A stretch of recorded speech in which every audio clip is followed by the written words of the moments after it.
আল্লাহ ফেরেশতাকে জিজ্ঞেস করছে, আমার বান্দা এমন করছে কেন? ফেরেশতা বলে যে আল্লাহ তার প্রচন্ড ক্ষুধা পেয়েছে, কারণ সে 3 বেলা না খাইলে থাকতে পারে না, অভ্যাস হয়ে গেছে। আর সে আজকে না খেয়ে আছে। আল্লাহ তাআলা বলছে কেন, তার ঘরে কি খাবার নাই? ফেরেশতা বলে যে আল্লাহ তুমি যথেষ্ট খাবার দিয়েছো, তারপরও খাচ্ছে না কেন?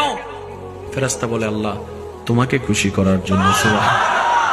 শুধু তোমাকে খুশি করার জন্য ফ্রিজ ভর্তি খাবার, তার হাত ওখানে যাচ্ছে না, বুক তৃষ্ণায় ফেটে যাচ্ছে। 3টা বোতল আছে ফ্রিজের, সে একটু স্পর্শ করছে না। সে তাকায় আছে কখন তোমার হুকুম আসবে, মুয়াজ্জিন আজান দিবে, মাগরিবের আজানের সাথে সাথে সে খাবারটা খাবে। সুবহানাল্লাহ। সে বলছে জান চলে গেলে চলে যাক, আমি রোজা ভাঙবো না।